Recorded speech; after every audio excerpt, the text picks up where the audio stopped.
Hello, welcome to the Shrink Down. Today we're going to be talking about the wellness influencer industry. And what brought this topic to the forefront today was the new Netflix series called Apple Cider Vinegar, which is about Australian influencer Belle Gibson, who basically made up the fact that made up this concept of her having brain cancer and how she treated it kind of through natural remedies. And so she made this app that made tons of money. She wrote a book, and so this kind of brought this idea of, how much are people influenced by wellness influencers. So we'll be getting into that. Before we do that, we are going to do our 4-minute phase. Who wants to start today? I'll jump in. Okay. So, this weekend, my husband and I watched the fourth Bridget Jones movie, which just came out. Bridget heard about Jones, that. Mad About the Boy. I had seen that they were coming out with another one, and I was intrigued. One, I just have always loved that series. I think the four of us went and saw either the first or the second one in the theater together, like Sounds right. years ago in Probably. graduate school. Sure. But I was intrigued because Leo Woodall, the cutie Love from him. White Lotus, White Lotus. One Day. I mean, he is just a sweetheart. He was going to be in it playing one of her love interests. So I was like, my radar went up. And then I was shocked because it was coming out on Peacock just directly. And I was like, oh no, this is going to have like horrific reviews. It's actually the highest rated, like Bridget Jones so far. Now, wow. It's still not as good as the first, but it is quite good. It felt You a said little the bit like a fourth You one. said the Yeah. fourth?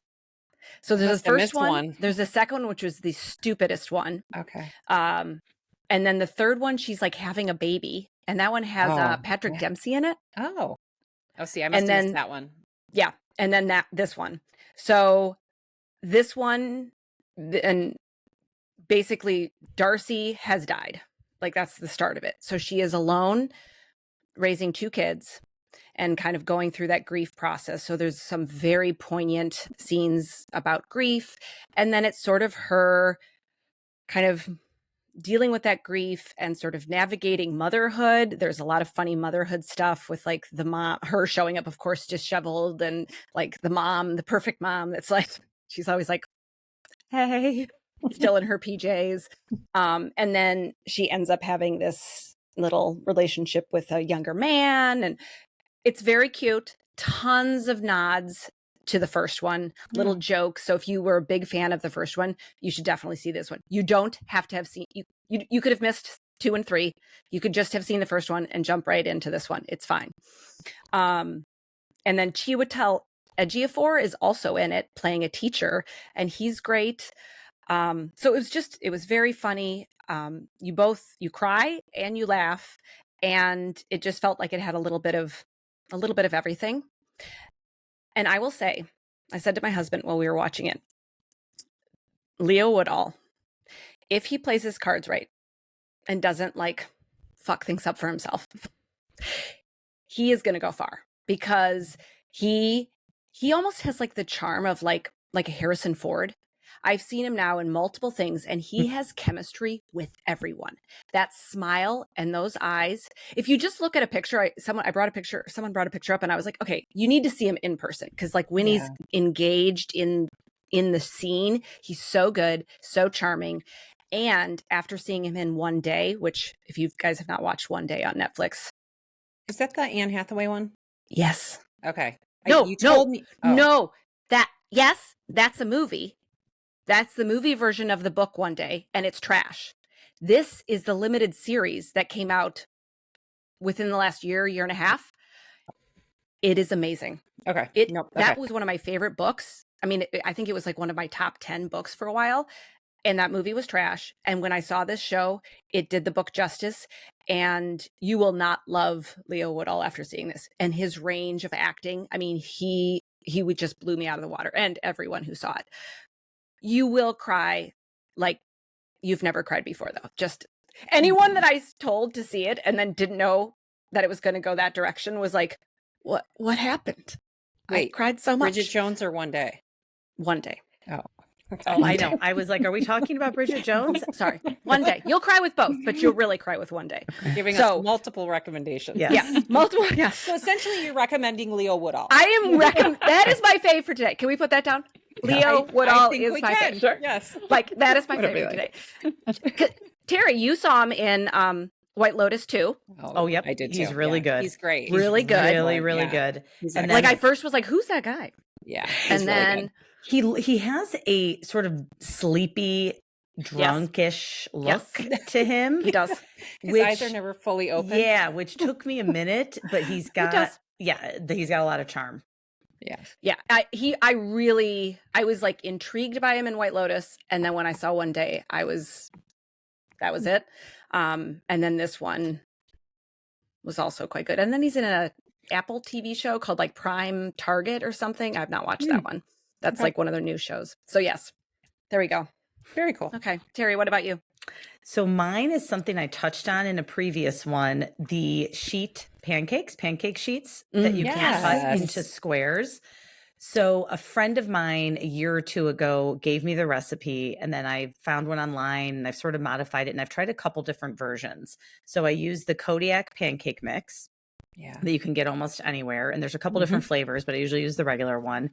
And I started off making a sheet of it. So I mix it with almond milk, vanilla, eggs to add in more protein, and bake it in the oven at 350 for a while. I can upload the recipe.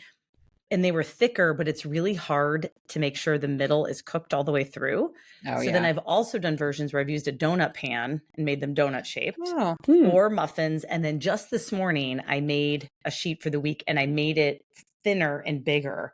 So it cooked really evenly. And now and at 425, like at different temperatures, I'm sort of messing around with it.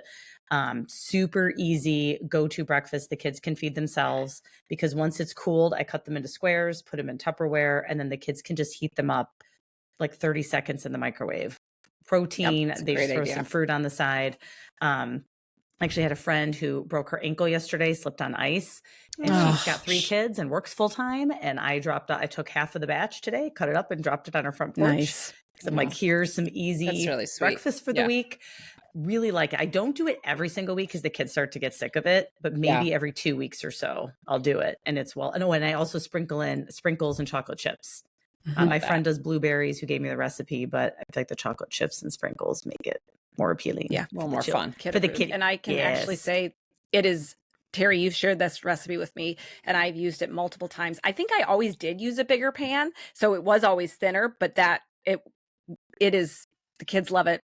Yes. I will say the chocolate chip Kodiak mix, which I think I tried one time because I've also tried different brands. That one has too many chocolate chips in it. Yeah, I do my own. That's a better call. Own. Yeah. Yep. Because the kids were like, this is like a little too much. And I was like, oh God, when the kids are saying it's too much chocolate chips, then it's really too many chocolate chips. Yeah. Hard to imagine. Oh my God. Lauren, what are you sharing today? So, I was just thinking, I wish I would have brought it, but that's okay. I'll send the link. Do you guys know the Brain Quest cards? Yes. No. Yes. So the reason I've had these forever, but what's really funny is they're now just appropriate for my kiddos. So Brain Quest cards are trivia cards that are set up. It's like it's just like a deck of cards, but they're on a little fastener. So they're really easy to throw in your purse. I got them years ago when I had first started private practice, and I felt like I needed a way to talk to kids at the beginning of a relationship. I don't feel that way anymore, but like when we were all starting out, you felt like you needed to have a little bit more structure to kind of like meeting the kids. Anyway, so I had gotten them at different levels, with the lowest level being ages 9 to 11 or something like that, which is exactly where my kids are at right now. And then I have some older age ones, and I grabbed them the other night when we went out to dinner, and we sat for the entire dinner. Nobody asked. Well, they don't have phones. Nobody asked. Can for I a play phone. a game on your phone? Right. Exactly. Nobody asked for a phone. My husband and I weren't on our phones. We sat and did these trivia questions, and there's math, geography, US history. So depending on the kid's interests, like my son Sam can do math in his head. So he was asking for all the math questions. That's amazing. Whereas Jack loves geography and US history. And so he was asking for those, and they're right at their level. They're literally some of the things we've just recently studied for tests with them. So they were having so much fun. They asked to play it again yesterday when we were just sitting at home. So it reminded me of what a good idea it is to throw for parents or grandparents to throw in a purse or a car. And they have all ages, all different grade levels, and it's all different subjects within the little packet, which makes it just really nice. If you have multiple kids, it can kind of hit all areas. And then for any that felt particularly random or tough, I just gave them to dad. Like my husband would get a question. I'd be like, oh, this question's for dad. So we had a lot of fun, and it just reminded me that they existed. So I wanted to share that because it was a really nice tech-free dinner that we shared. We have something called quick chat cards. They're this big. They came in one of the boys' stockings, and we were at a restaurant just last night for dinner, and that's what we did. And it's asked little questions like, what's your favorite position to sleep in? What's your ideal temperature if it was sunny outside? And everybody goes around it. So similar to that, it's such a good way to spend dinner. We also have the deck from John Deloney, Questions for Humans, I think is what his ones are called. Okay. And that's great. But it's just like a deck of cards. So you can go through them pretty quickly. So we took them on vacation last year with us. And so we've already cycled through them, but they're things like, if you could be an animal, what would you be? So they're just fun little topic ones. But these were really nice because they really it was a little Trivial Pursuit or Jeopardy for kids. And they're right at that right age. So Vanessa, what about you? I'm going to share an eye cream that I've been using for a while now because I always like to use something for a bit before sharing. I know that's kind of how we all kind of do that. So this is the brand It. I don't know if you guys use anything by them, but so I use a couple of things from them. I really love their foundation because it's got SPF 40 or 50. And I use their under eye concealer. So this is a newer one that I hadn't tried before, but it's their Bye Bye Under Eye Cream. And so it helps to smoothen, brighten, and depuff. But one of the reasons why I really like this is because it has this blue tint. And so when you put it on, it automatically makes the dark circles go away. Takes out the redness. Yeah. Nice. The coloring. So I love anything that has a immediate difference. And so if you put it on and it's it already makes the dark circles look lighter without even doing anything else. Nice. And it's also really moisturizing. So I really liked it. I'd been using one of their other eye creams, which I really liked, but this one is even better because it has that blue tint to it, which they market it. They say the blue tint helps take away. So this is really good too if you're doing a no makeup day or you just want to do something that's going to cover it up and moisturize. So I highly recommend Bye Bye Under Eye Cream. I love that. Cool. All right. So let's get into today's topic. So we all have watched the first episode, at least, of this new Netflix series, Apple Cider Vinegar. And then Lauren shared a really nice review of this series. It was called Apple Cider Vinegar is the Wellness Wake-Up Call We All Need. And it was written by Lauren Blue. And she really brought up some really nice ideas, topics from this series. So obviously one of the things from this series is this person made up this illness and basically to make money. I think there's also a part of it too, which we'll get into, is the mental health aspect of it, where, she clearly also liked the attention and the sympathy she was receiving as well of being someone who had, a serious illness and then was able to, get better. And then we'll also just talk about the wellness industry in general and how we're all we've all personally experienced being influenced at some point, or we know people who have been influenced. And so we'll get into that as well.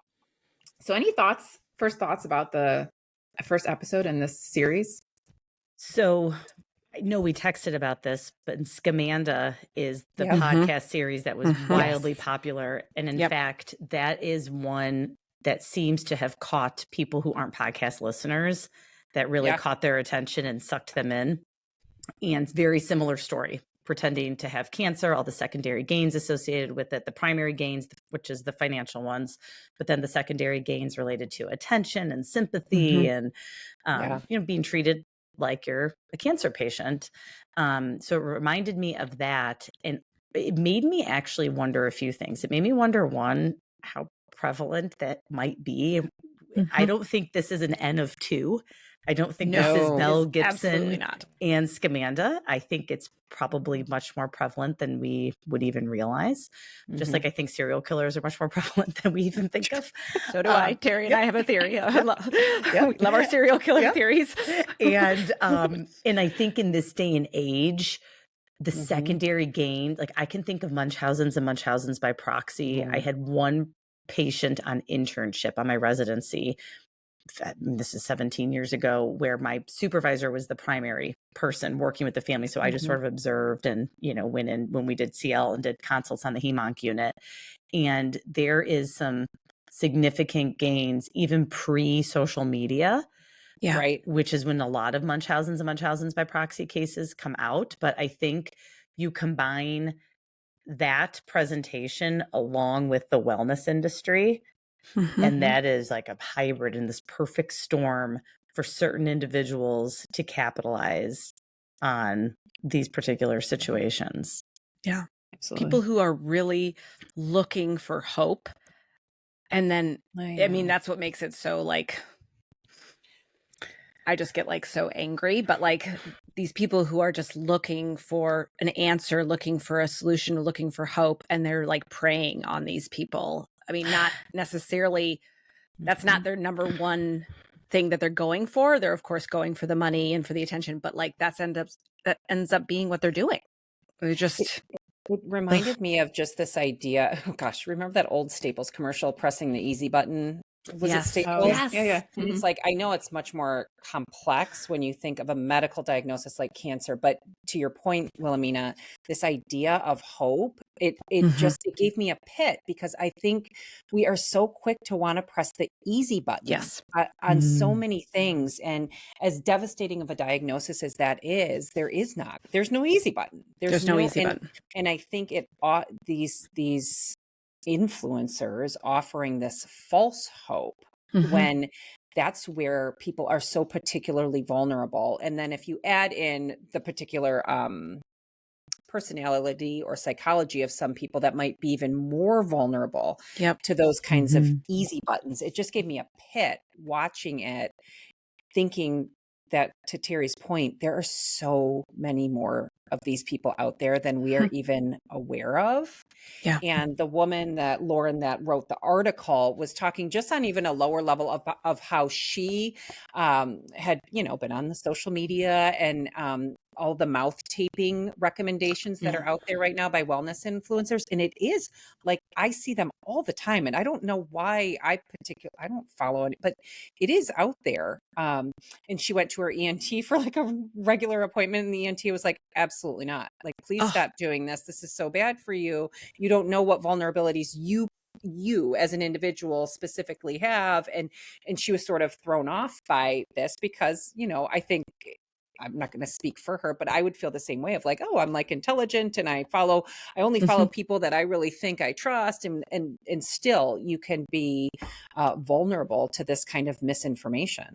Well, it's like that one scene of the other character, and I very much related to the doctors in this one, where they were basically like, you have to amputate your arm. And she was like, no, I've done all of this research and all of this study. And there was one person who had a successful thing with mistletoe, and he's like, that's wrong. He was like, that is not a thing. And she's like, but I think it is. He's like, but it's not. And she's like, give me another option. And he was like, death. And she still was like, maybe I'll try something else. And I can't imagine how the doctors like that ENT, like this, where they're like, please, we're not saying this is the only answer, but like, go with science, like go with like all the research out there. It must be so hard for them to see someone choose something that isn't based on any like research, science, anything. I can see, like, so just in case anyone hasn't watched the series. So in this documentary, they're talking about Belle Gibson, but they also introduce several other characters. And so the character that Wilhelmina is talking about does have cancer. So she's been diagnosed with a form of cancer in one of her limbs. And so the treatment is to amputate. That's the best treatment, the best cure rate. And this young woman doesn't want to do that. She doesn't want to. And we don't. Yeah, they haven't she's a dived yet into it, 22-year-old. right? She's young, attractive, and she sort of is like, well, this would just be the end of Right. Yeah. And from like personal experience, I've shared this, on a previous episode, but my stepmom was diagnosed with a glioblastoma, which, is really hard for me to, pill to swallow when I'm hearing that this woman pretended to have this very devastating cancer. But from my experience, I remember, when they told her this was her diagnosis there's no cure for glioblastoma. Yes, there are a couple people, that have survived this well beyond the years expected, but that's not the norm. And I remember being in the doctor's office, and I remember, my stepmom saying, asking, well, have you ever had anyone who has survived? And I remember the doctor saying, well, I had this one patient who lived like 10 years or something like that. And I remember at myself hearing that. To me, that was no. The answer is no. Yes. And to she did not interpret it that way. Hope. So for her, what she heard was, oh, there's a chance that I'm going to survive. And that's not what the doctor said. So I can clearly understand somebody who is actually, been diagnosed with cancer, who is just seeking, a different answer than what the medical providers are offering. So, which is, again, very different than this other person who made up that they had this diagnosis. But I can see where that desire comes from at such a, higher level when somebody actually does have cancer and that's what they're faced with. Well, and so you can understand then why, even if a medical, let's say a symptom, because we all have symptoms, right? So it's not a devastating diagnosis like cancer, but a medical symptom, and you have a really shiny, attractive, personable influencer speaking to you about that symptom that she or he also had, and how easy. I mean, they make it sound, they put it in a really pretty package, how easy it is to treat this thing. You can see, of course, we expanded in this series to something as serious as cancer, but you can see just on the small level how quick we would be to want to say, like, oh, I'm listening to this person. Despite the fact that they're not a medical expert. Right. Because it's attractive. It allows us to look for hope, the easy button, whatever it is, to say, oh, good, I can get rid of this symptom. I don't have to think about it anymore because she or he just did this one thing and now it's all gone. So I think it's just human nature that we would find that attractive, that language, that one person, right? And not pay attention to all the things that aren't being said. And, going on that, you're saying attractive. The other thing I noticed about Belle Gibson and Scamander, I think her name is Amanda Riley. Yes. They were both very attractive young women, which I think 100% played a role. And because of really pretty attractive pictures and backgrounds behind them. And yes. Because if they hadn't been attractive younger women, I don't think that they would have had as many people influenced, to be completely honest. I think that played a big role in it.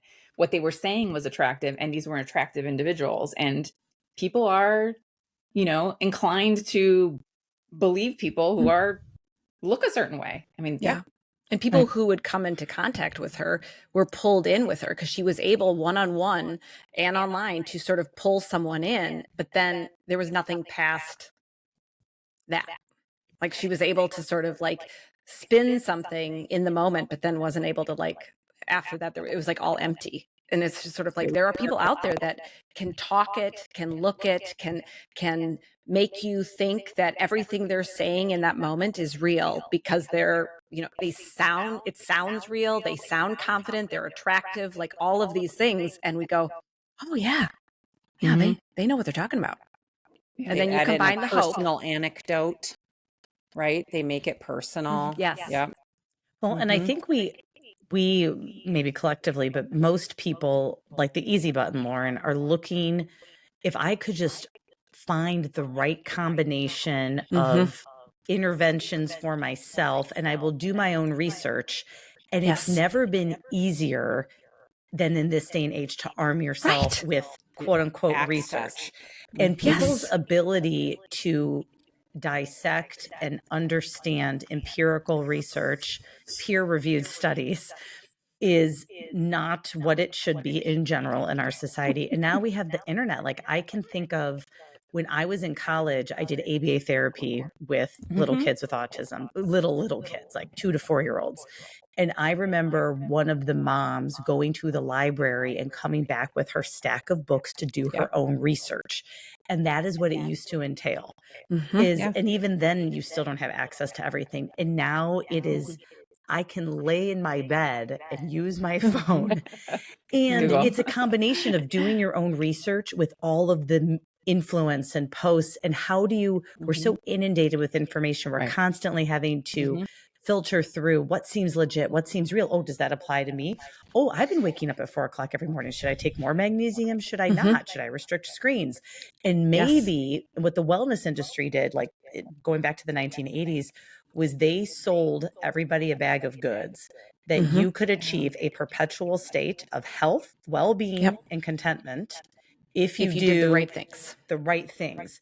And now where I think that has shifted to, you guys tell me if you agree or disagree, is everyone might have a very unique, complex equation or set in order to achieve that perpetual state of contentment and well-being. So mine might resemble yours, but mine might be a different version. So mine might be this version of exercise, nutrition, supplements, routines, mouth taping, whatever, etc. And there might be a lot of overlap if you're perimenopausal, etc. I was going to say, I'm like, how many of us here have done research on perimenopause? Like, let me just search it out. Let me do all the research online. And if we do this particular hybrid of things, then we will be a particular way. And I think it's probably I think we've probably reached a pinnacle of it in a way because of the just information we're inundated with. Well, the article brought up, so I was going to say, the article brought up a good concept of, why, another reason why people do this. And it's because of the access to actual medical care. Like, it's challenging. So I was saying earlier, It's true. In July, I wanted to go to the doctor for some health stuff. And when I called to make an appointment, they're like, the doctor's next available is January. And I was like, okay, so I have to wait this long. Right. And sure, I know for my insurance, I could do a telehealth appointment and I could get it, same day. But there are certain things you can't do, via telehealth. Like, telehealth, I think, is amazing. It has its place, but there's certain things you just can't do. And so for someone who is like, I'm trying to get in to see my doctor, I have to wait months. I'm going to resort to what I have access to. And what you have access to is exactly what you said, Terry, what's on social media, what's, Google, right?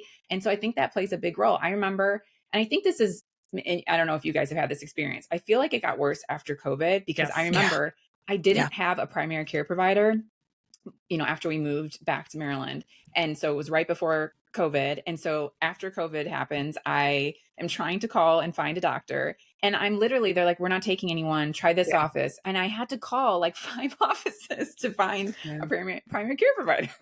And then I have to wait months, between appointments. And then so it's crazy. So I think that there's multiple reasons why we are, leaning towards these influencers who are readily available with information, right?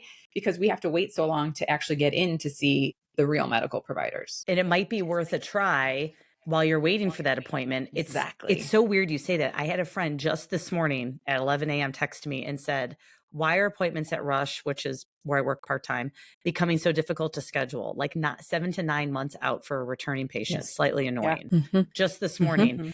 But my husband works in healthcare management, and there's a hybrid of reasons. Some of it is we are in the gray tsunami of boomers retiring. And there is not a flow of practitioners to replace them. And a lot of people, just like education, have left the healthcare field and left during COVID. I wonder why. That's a mystery to me. I understand. Why would you not want to be in the medical field? Why would you not? Or a teacher these days, my God. I know. So I think part of it is there just isn't enough practitioners. Yeah, There just that's isn't exactly enough, what I think. Yeah, which is not enough. Yeah, stinks because the population continues to age and require I mean, our healthcare system is on the brink of being completely overloaded with the age brackets versus how much staffing is available. Okay. Well, and Terry, going back to what you said about the like reaching this like perfection of health. Yeah. It reminds me of therapy when you meet with someone for the first time and you know, kind of discuss what brought them in and their goals. And how many times do you hear people say some version of, well, I just want to be happy. Like that's the goal. Yeah. And that is when I have to sort of remind them that sort of happiness is not permanent. There's no like it's fleeting. All feelings. I'm hearing them. Yeah. That's it. And and yet people think if I get enough sleep and if I meditate and if I process through all of my issues and my traumas and I take the right medication, I do the right things, that I will just be happy all of the time. And that's not promote that. Right. Of course. And I loved, I think this actually, Terry, I think this was on the podcast you recommended, the one with Lisa DeMore and Adam Grant, where she actually said, you know, mental health means having the right, the correct emotion, not correct, but like to the situation. Yeah. So if you are diagnosed with cancer and you're sad, that's appropriate. Yeah. The appropriate emotion to the situation. If you're home with your kids all day and you're a little stressed because you're trying to work and navigate the kids and clean the house because the housekeeper's come and you're stressed, guess what? That's sort of the appropriate like feeling to the situation. And so when people are searching for perfect health, happiness all the time, they're never gonna achieve it. But if they think they can, they're gonna keep searching for ways to achieve it. I think you're when right you see on. somebody, like you said, the influencers, like, you know, a lot of these influencers are showing this glamorous kind of lifestyle. They're not showing you, I'm not saying everyone, because I you know, we all follow some people who, you know, do show you the good, the bad, and the ugly, but there are plenty who don't. And so people are watching them and thinking, oh, that's how I should be. That's how I should feel. That's a visual goal that is laid out right in front of us. That could be you. You could look like this. Your house could look like this. It's so curated. Do you guys think the pace that we're at with so many people posting and the influencing and the wellness suggestions, and there's just so many suggestions, do you think this is the new norm? Do you think this is this pace? I hope not. I personally think the bubble is going to burst. Yeah, I hope so. I kind of hope so. It burst on me. It burst on me too. Fuck it off. Yeah. I mean, I think we kind of talked about it a couple months ago in like a previous. Yeah, I don't even know like what our discussion was about, but I was like starting to like, you know, like buy like the supplements that they're telling you to buy and whatever. And I was like, I went to my doctor for like my normal, you know, yearly checkup, and she's like, why? She's like, you look good. Your blood work looks great. And I was like, I have no idea. And I would say and you guys probably feel the same way. I pride myself on having a certain level of media literacy, like being able to kind of get through the bullshit. And yet I fell right into it because everybody else was doing it and we were all talking about it and it was on everybody's page, which of course they curate because they know your friends are looking at the same things. And so then it pops up on your page. And when you're, you know, in the same room with somebody and they're searching something, or like we're on a text thread, like it, you know, they know exactly what they're doing. But yes, the bubble burst for me a couple of months ago. And I actually, just on a personal note, have never felt better because I just stopped listening to all this stuff and was like, what works for me? Yeah. Like what actually works for me? And that's harder and slower. Yes. So I know I get it. I get it. There are plenty of times in the morning where I just feel like pressing the easy button. But it's more purposeful, more fruitful to take that step back. But I think, listen, we're all super vulnerable and there's different factors that would put a influencer and an influencee in those vulnerable positions, which we can kind of talk about. I think not having any kind of support, like these two girls kind of came from nowhere, and didn't have anybody to sort of like fact check. Right? Like no family. Yeah, well, the that was one gonna be reached like, to her "That's mom, and not her mom was like, "Yeah, true." why don't we just?" And I'm like, "Mom, I know. step in." I know. So that piece is really interesting. But I mean, I think there's so many factors that make us vulnerable to sharing information, like almost a performative kind of vulnerability, as well as vulnerable to taking it in and saying like, yeah, that's me. That fits me. I want that information.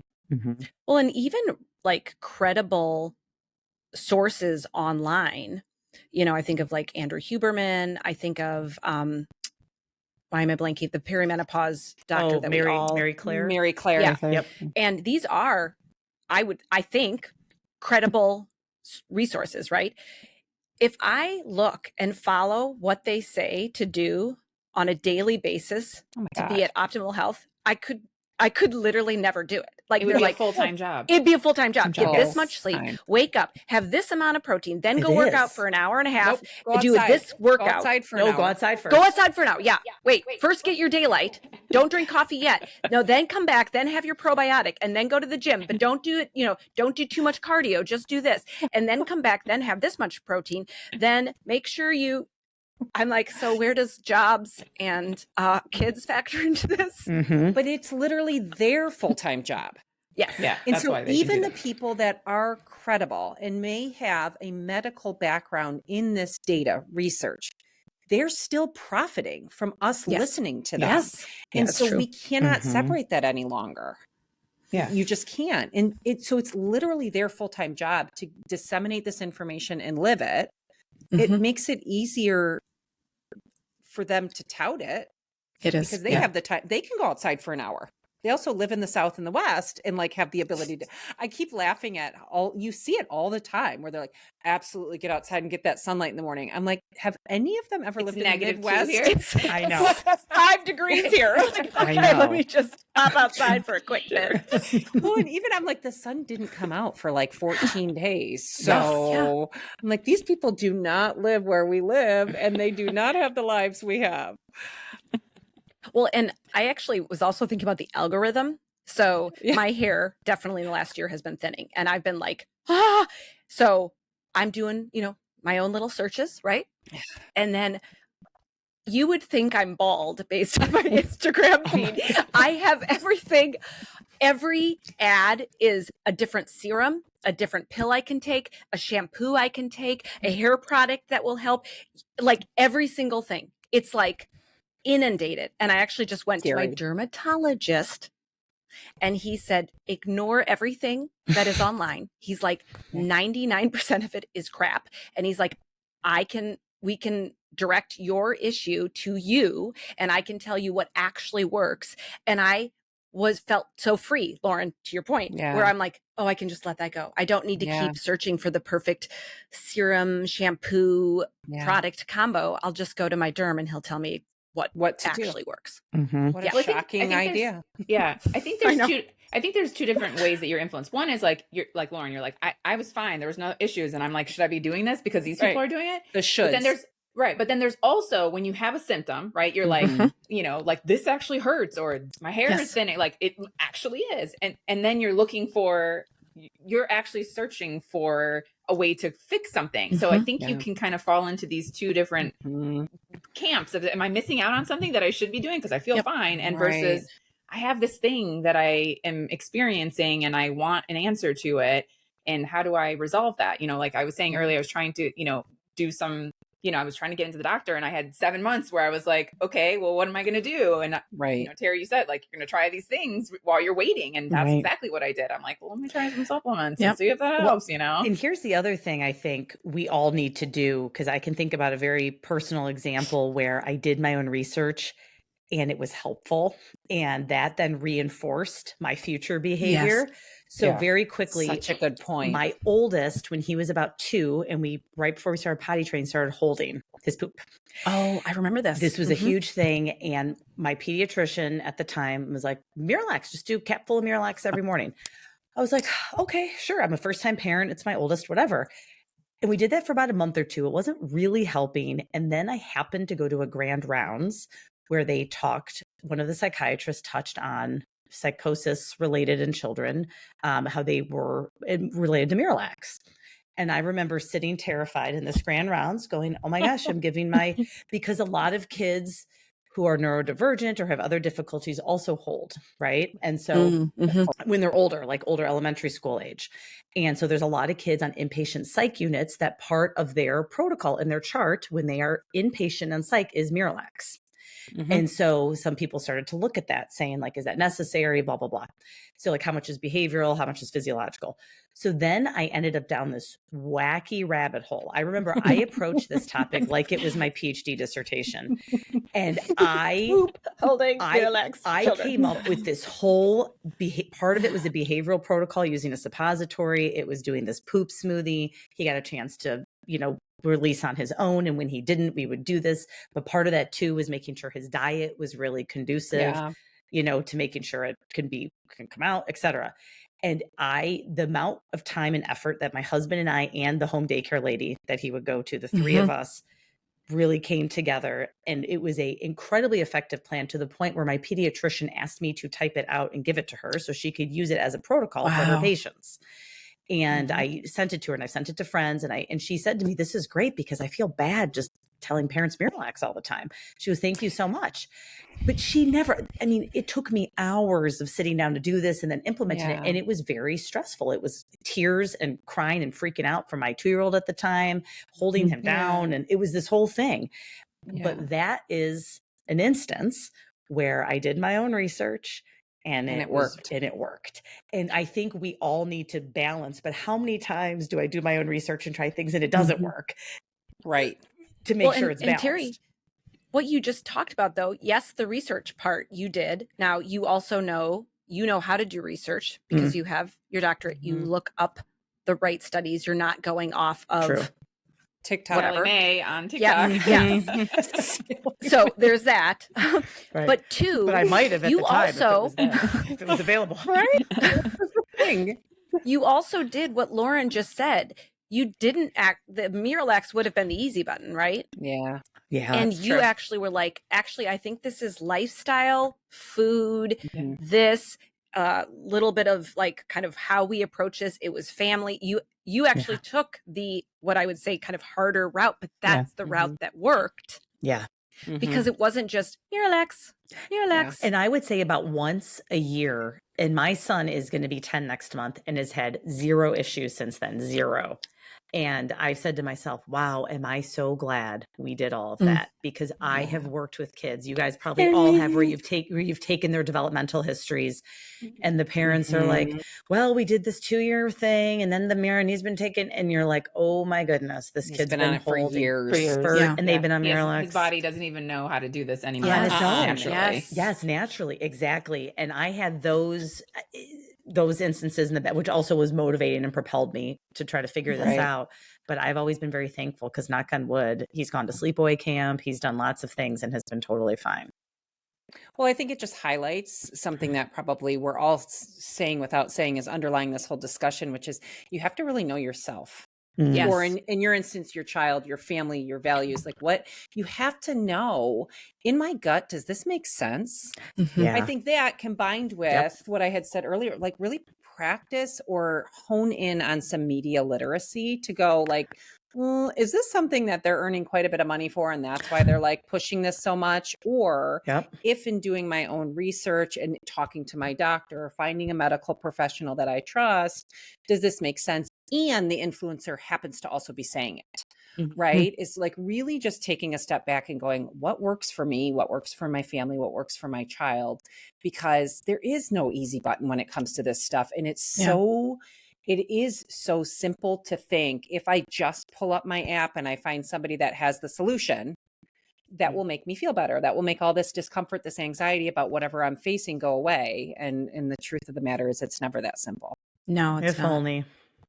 I do appreciate when influencers, and I feel like this is more with influencers who are not specifically wellness influencers. I actually don't know that I follow too many who are like truly a wellness influencer, is that when they are like, this is an ad, and they're, Yes. it's very clear that this is an ad. I really appreciate that. But I just wonder how many people just kind of roll over that and don't even notice that it is an ad. Don't pay attention to that They piece. don't pay attention to that piece. I think a lot. And I almost got sucked in the other day. I was watching this I don't know, some reel of some woman who was clearly like, goes to the gym a lot. And, she's got one of those, here's the 5 things that I do. And then, you click on it and you're like, oh, what is she doing? And, one of them was this supplement. And I was like, oh, what's that? And I go to Amazon, see how we all can get sucked into this. And it's there. You can buy it. But then I was like, what is this? So I start like actual doing research, and I was like, I don't think I want, like, this is crazy what this supplement is. But I could see how you could easily go click, click, click, click, click, click. Here it is in my cart. She said it worked, and I had the wherewithal to say, well, because I was trying to see like, what is this actually, on, when it's available on Amazon, it doesn't actually tell you what it is. It's just like, we sell this. And it was kind of wild because the side effects to it were pretty crazy. And the uses for it are, there's a lot of things it's used for that are not specifically to what she was claiming it to be. And so I can see how people could just so easily get, I follow these 5 steps, get this supplement, and I'm going to look like her. I'm going to be fit like her. And this is going to be great. This is going to be life-changing. All the protein.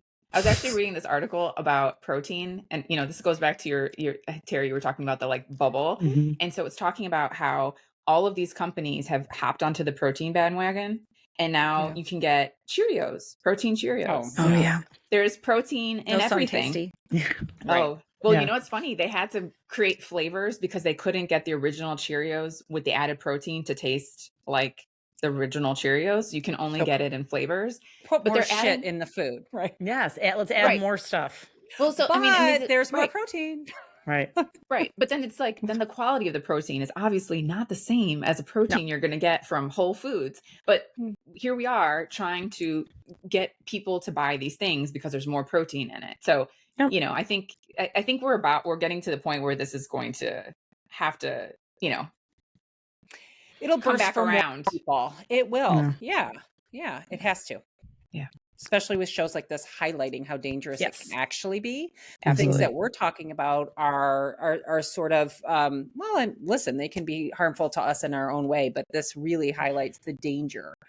This is like the extreme of what it could be like. Somebody watches this, they have cancer, and they decide they're not going to go through, with the advice of their medical experts, and they're going to follow this person and, put their lives in danger, which is, the extreme, right, of where this can go. But you can, there's lots of things that can happen in between too. Absolutely. Scary. Any more thoughts on today's topic? No, I think it's worth the watch. I was just going to say, it's worth a watch. I'm definitely going to keep I'm going to keep watching it's too. really good. I'm going to keep watching too. Yes, absolutely. All right. Well, thank you for joining us today, and please join us next time on The Shrink Down.